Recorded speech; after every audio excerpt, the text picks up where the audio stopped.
India's industrial output has contracted by 16.7% in March. This is the worst reading of the IIP in nearly 4 decades, since the April of 1981 to be precise. Now, this cuts across 4 different series of the data with 4 different base years.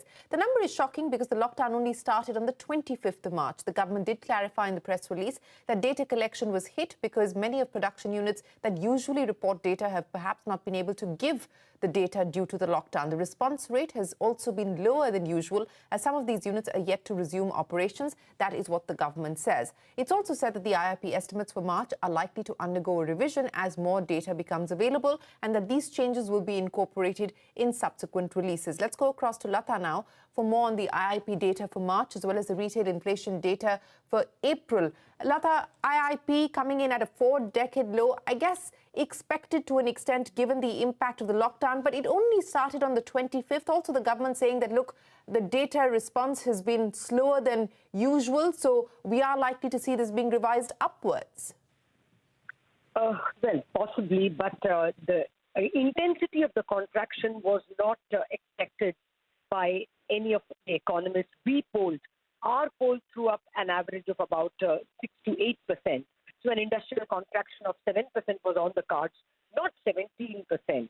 Let me just go through the numbers to get to graphically the extent of slowdown. Consumer durables has contracted by 33%, non-durables by 16%, infrastructure 23%, and capital goods 35.6%.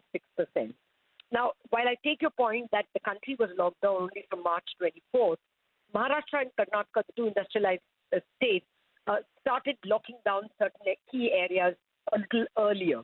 More important, COVID-19 had hit all of Asia by March itself, and East Asia is a very big trading partner for India, as is Europe. And therefore, import-export related industries were anyways hit all of March, as was evident from the auto sales numbers. So while everyone expected a high single-digit contraction, 17%, 18% contraction has really taken the market by a surprise. Economists are now penciling in that the GDP for the 4th quarter, Jan-Feb-March quarter, could fall to as low as 1 to 2%. So last year's GDP could be as low as 4 to 4.5%. That's also a historic low. The other point to note is that if half a month or 20 days, half a month of contract lockdown has led to such a severe contraction, then numbers will have to be revised for the months of April and May as well.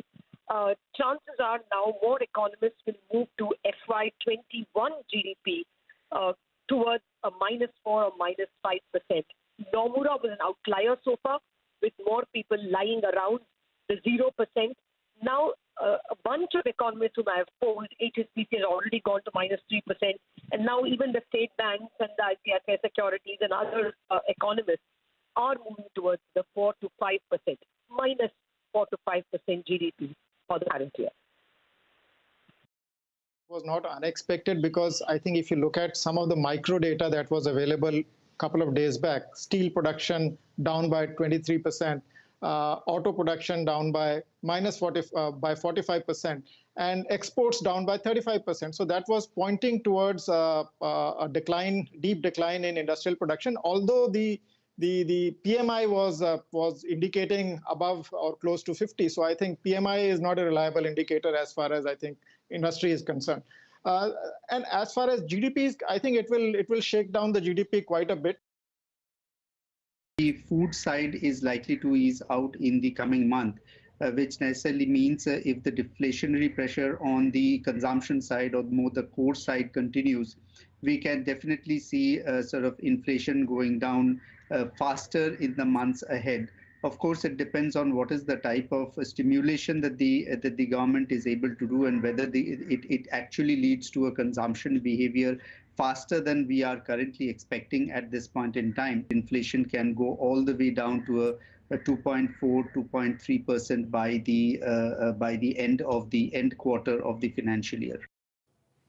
The Indian Railways is getting passenger services back on track after nearly 2 months. 30 special trains have been planned between the 12th and the 20th of this month, and the first of these from New Delhi to Bilaspur in Chhattisgarh left the station earlier this evening. In all, 3 trains have left New Delhi today and 5 trains have left various cities across India en route to New Delhi. The Railways has sold tickets worth 16 crore rupees since online bookings opened at 4 p.m. on the 11th of May.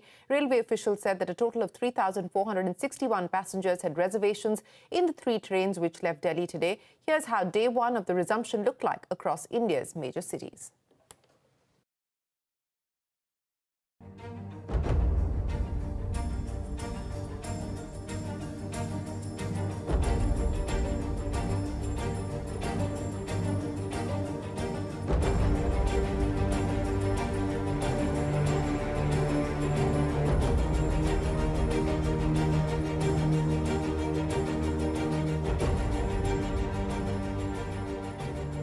We are at New Delhi railway station, and today for the first time special trains will start moving, connecting 15 cities across the country, and some of them actually in hotspot areas like Mumbai and Ahmedabad.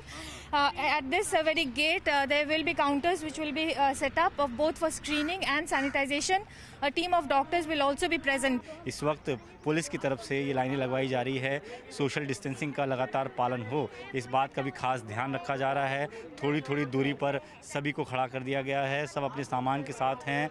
Mumbai central से जो train आज दिल्ली के लिए छूटेगी, उसके लिए ये देखिए सारा सामान जो यात्रियों को दिया जाएगा ट्रेन में यात्रा के दौरान, पानी वगैरह की बॉटल्स, तमाम जो चीज़ें हैं, ये अब धीरे धीरे स्टेशन की तरफ लेके जाई जा रही हैं स्टाफ के द्वारा, क्योंकि करीब जो माना जा रहा है कि 17 कोच की ये ट्रेन है और 17 कोच में 11 थ्री टायर और साथ ही साथ 5 सेकेंड एसी और 1 फर्स्ट एसी का कोच है। और इसीलिए क्योंकि 5:30 बजे का वक्त है और इसलिए अब इस तरह से तमाम जो पानी की बॉटल्स हैं और इसके अलावा जो स्नैक्स वगैरह जो रेलवे की तरफ से एहतियात के तौर पर उपलब्ध कराए जाएंगे। Some of the passengers who are traveling in this train have waited for as long as 55 days to undertake their journey, and they have latched on to the first opportunity that they got thanks to the decision of Indian Railways to start limited long distance passenger railway service between metropolitan cities. And here it is, one of the first such trains to leave station. This is the Howrah New Delhi AC special train. Well, the trains that have left the platform today. Now moving to aviation, no cabin baggage, mandatory Arogya Setu app and filling up a COVID-19 questionnaire. These might be some of the new rules you will have to adhere to if you wish to fly within the country once airline operations resume. Anu Sharma is standing by with the highlights of the suggestions on a standard operating procedure that the Civil Aviation Ministry has received from various stakeholders. Anu, what is commercial flying likely to entail once this lockdown is lifted and the skies open up again? What does the draft SOP say? That's right. So this is a draft SOP and nothing has been finalized yet. That is the word coming in from the Civil Aviation Ministry. But if you talk about the airlines, it has been proposed that the airlines may be asked to circulate a COVID-19 questionnaire, which will have the details regarding a passenger's quarantine history over the last 1 month. Airlines have also been asked to explore the option of giving a disposable PPE kit to the passenger, and the cost of that PPE kit may be recovered from the passenger only. Airlines have also been asked that in the initial phase, there may not be any cabin baggage, and they may also roster the same set of pilots and cabin crew in order to reduce the risk of cross-contamination. If we talk about passengers, it has been proposed that passengers may have to report to the terminal at least 2 hours prior to the departure time. They also have been, they will be allowed to travel only if they are marked green on the Arogya Setu app. And it has also been proposed that passengers who are above 80 years of age may be restricted from traveling by air in the initial phase of flight's resumption. Only web check-in is being proposed to be permitted in the initial phase. If you talk about the airports, then there will be thermal scanners and sanitizers at the entry points. And they've also been proposed to use open air ventilation over centralized air conditioning as much as possible. Permit entry to only those who have the necessary protective gear. That is one of the suggestions as well. And there also been suggestion to minimize the touch point between the security staff and the passenger so as to reduce the risk of spreading of COVID-19. For now, back to you. All right, Anu, many thanks for joining us. These are draft SOP guidelines. No final decision has been taken yet, so we will keep you posted once that decision is taken. This is, of course, as far as aviation is concerned. Up next, MSME auto component manufacturers in Chennai come back online after nearly 40 days, but they're bracing for a bumpy ride. A special ground report when we return. As we count down to the end of the third phase of the pan-India lockdown, an 11-member expert panel in Maharashtra has recommended a graded exit from the lockdown. The committee, which comprises of retired and serving bureaucrats, has suggested that the government should replace the permitted list of activities with a negative list instead. Archana Shukla joins us now with more on those recommendations. Archana, what are you picking up?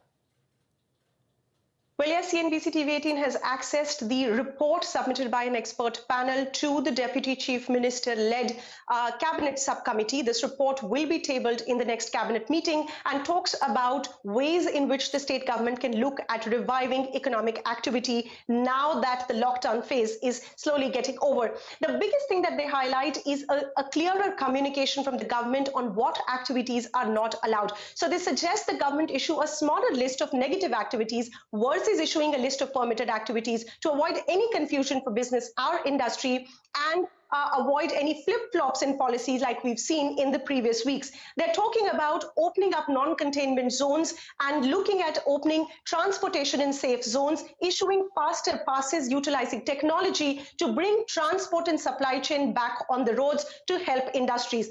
The expert panel has a focus on easing cash flows for businesses, and they suggest things like sanctioning a hike in loan limits without collaterals. The government may look at faster disbursal of government receivables, wage ex gratia assistance, or subsidy schemes. They have also recommended the government look at reduction or waiving of electricity charges and rationalizing water consumption to help businesses save and conserve cost. Bringing workers to workplaces is becoming a big challenge with reverse migration of migrant laborers and even permanent employees staying home with the fear of infection. And hence, a central database of undeployed workers should be created so that units can access labor easily. MSMEs and industries can look at giving COVID insurance to workers who report to work, as well as the government looking at larger campaigns to bring workers back to work and call them COVID heroes. Revenue-yielding sectors like real estate, infra, transport need an investment from the state itself, and hence the government should look at starting the stalled infra projects and giving money and receivables back to contractors who've completed their projects to bring capital back into the economy. Well, one last word on the state finances. The expert panel expects that the state revenue receipts will see a shortfall of 40 to 45% in this fiscal year, and hence they recommend increasing the state borrowing limit to 5% of GSDP versus 3% right now. These are some of the many suggestions being given by the expert panel. These will be tabled at the next state cabinet meeting. All right, thanks very much, Archana. Meanwhile, the Maharashtra government has decided to release around 17,000 prisoners on temporary parole. This accounts for almost 50% of the inmates across jails in the state. The temporary parole, however, will not be applicable to those who are imprisoned for serious offences like rape, serious economic or bank frauds, or have been booked under other stringent acts. Now, from Maharashtra to Andhra Pradesh, the state's industry minister had a clear message. We must learn to live with the virus and restart the economy. Minister Gautam Reddy said that they are introducing SOP so that companies can reopen. Speaking about the gas leak in Visakhapatnam, the minister said the company LG Polymers did not adhere to certain protocols. The state is now also looking at 86 factories after the incident to review safety measures, and self-certification will not be enough for these 86 factories that have been identified by the state. Take a look. Since we have done, a very proactive kind of a testing, and we've equipped ourselves in terms of providing this protective material to the public, and going forward, what we're going to be doing much more, I think we should be ready to get back, because one is that, after a while, economy is something which is, the four wheels of this entire country. I mean, if we do not get it back on rails as soon as possible, it is going to be a challenge. After beyond of time, it's going to be a point of pain for most of us. it was not on a process, on a notice to restart. It was under the regular maintenance that was being done in the lockdown period. But what we do understand is that there's been, the protocols have not been adhered to, and then there has been, that is one of the reasons why we find that the leakage of the vapors had taken place. And you see the containers that were supposed to be containing this hazardous chemicals, they're not designed for such a prolonged lockdown kind of a scenario. I think it was meant for, a certain minimum time period where the material is moving in and moving out. So, but having said this, the company have accepted the prolonged lockdown and they have taken measures to ship back this material, which is what they've done now. We've shipped back almost 13,000 tons of the hazardous chemicals existing over there. Well, that is the Industry Minister of Andhra Pradesh. On to a CNBC-TV18 exclusive. The Indian Banks Association is believed to have submitted its bad bank proposal to the central government as well as the RBI today. Speaking to CNBC-TV18 last week, SBI Chief Rajneesh Kumar had confirmed that bankers under the Indian Banks Association were working on a plan to create a bad bank. He added that the time was right as most lenders have taken on high provisioning for existing NPAs. Ritu Singh joins us now with more. Ritu, so the bad bank proposal submitted to the RBI and to the government? We're given to understand from sources that the Indian Banks Association has now formally submitted the proposal to set up a bad bank to both the Finance Ministry and the Reserve Bank of India. Within Finance Ministry, the approvals of the Department of Financial Services and the Department of Economic Affairs both will be critical. One, to ensure the participation of public banks as well as to get the necessary capital support from the Government of India. And now we've been given to understand, as we reported this earlier, that the IBA estimates up to 70 to 75,000 crores of bad loans at book value can be housed under this bad bank, for which it will require capital support to the tune of 10,000 crores, which IBA hopes the Government of India will provide. The bad bank itself is expected to be a two-tier structure with the asset management company and the asset reconstruction company. The ARC part, of course, to be fully backed by the Government of India, and an alternate investment fund through which security receipts that have been issued to banks can be traded in the secondary market. Now, the final numbers and the figures will depend on what the government and RBI finally agree to, but senior officials in the IBA that we spoke to believe that within a week or so they are expecting the first set of comments from both the regulator and the government. All right, Ritu, many thanks for the bad bank proposal sent to the government and the RBI. Now, the idea of a bad bank has been shot down previously, but has also got a shot in the arm this time around. Leading economists have told CNBC-TV18 that the near and long-term constraints of the financial sector can best be addressed if the government does set up a bad bank. The union government should also use this opportunity to talk about what you mentioned as the bad bank, restructuring of loans, and making sure that the NPA cycle is broken. Of course, it can be broken only if you also fix underlying issues such as sanctity of contracts, pricing of power, and the electricity board's behavior, etc. But I think besides the working capital and cash flow issue I mentioned, this is a wonderful opportunity to fix the financial sector issues.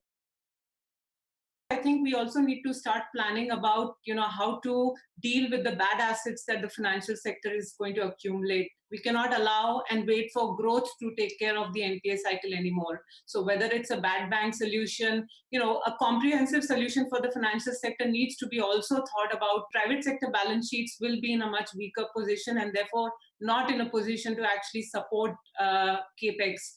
And that is when the government will need to again look to support growth via infrastructure spending. In an environment of weak growth where there are, credit quality of borrowers of deteriorating, you do need some kind of a special purpose vehicle.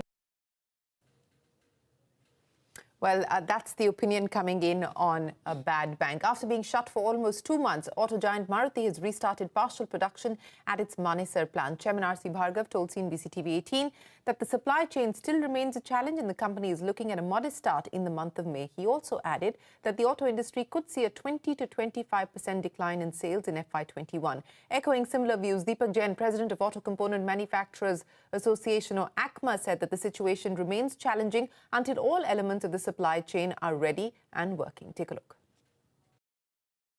We have been in the initial stages allowed to start with one shift. So we'll be running one shift. The manpower permission is up to 75%.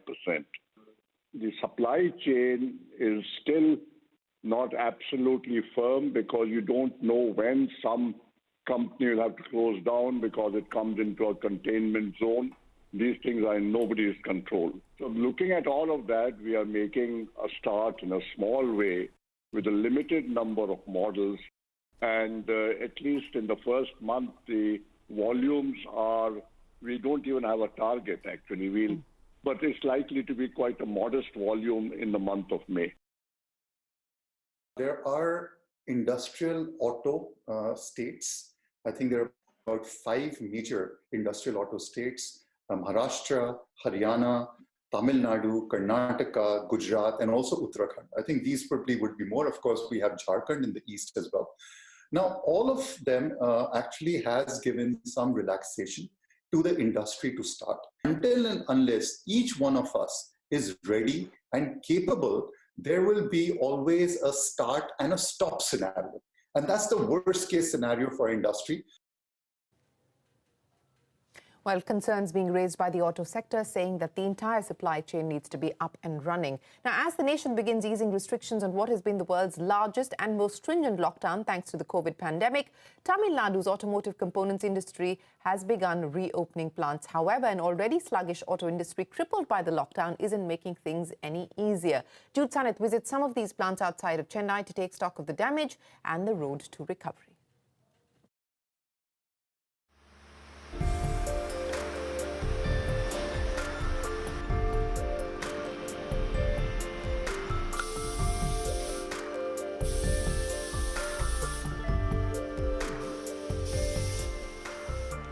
After a 45-day lockdown period, auto component industries in Tamil Nadu's MSME sector have finally been allowed to open their shutters.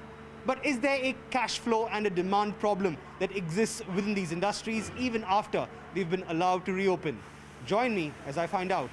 We have anywhere between 12 to 15 lakh MSMEs, of which less than 25% would have the wherewithal to weather a 0-month billing. None of us in our life has ever seen a month go with 0 billing. Do a turnover of 70, 80 lakhs a month. I'm 0 for last month. That means 1 month down the line, I'm not going to have any cash flows to help me pay my expenses. A Tamil Nadu government directive makes it amply clear that all industries outside Chennai city limits need to ensure that only 50% of their workforce turns up to office every single day. And that's exactly why all workstations behind me are seeing adequate social distance with space left between each employee's workstations.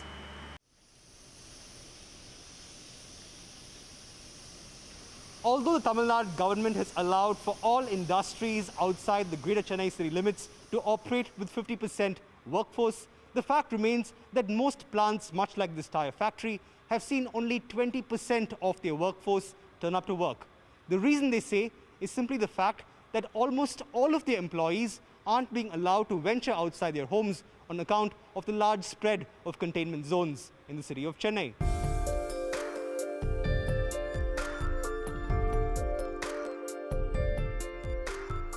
The villages are suggesting the employees not to go for work. In case they come for work, they don't want them to come back to their houses. So the employees, the workers are all a little bit hesitant to come back. We have been requesting them that we are starting work, you need to come back. But now the migrant laborers are all waiting for an opportunity to go back home because they have been assured by the government that they are making arrangements. Whereas our employees, permanent employees, are all being restrained from coming back. The world markets are closed. My customers, the last shipments which I have made, the customers have not been able to clear the tires from the ports. So, if I ask them for payment, they say that at least let me clear the goods and start selling it, and then we will start. So even today when you do exports, your payment cycles are close to about 140 to 120 to 140 days. Whereas with this current situation, the payment cycles are going to go much larger. In Chennai, this is Jude Saneth. Auto component manufacturers in Chennai speaking about the troubles that they're faced with. Now, speaking of auto companies and life after the lockdown, Tesla has taken drastic steps to restart production in the US. It plans to defy lockdown orders imposed by the Alameda County in California and has opened up its electric car plant there. CEO Elon Musk took to Twitter to make the announcement saying Tesla is restarting production today against Alameda County rules. I will be on the line with everyone else. If anyone is interested, if anyone is arrested, I ask that it only be me, end of quote. Now, just days ago, Musk, who's been calling for the lockdown to end, threatened that he would move the company's headquarters out of California if the plant was not allowed to reopen. So, taking on Alameda County, Musk style. On that note, it's time for us to wrap up this edition of India Business Hour. Before we go, we would like to pay tribute to all the nurses around the world on International Nurses Day. To mark the day, the World Health Organization has urged countries to ensure the occupational safety and health of nurses. It's also urged countries to provide mental health support along with timely pay, sick leave and insurance. The International Council of Nursing has also asked people to pay tribute to nurses who have died fighting the coronavirus.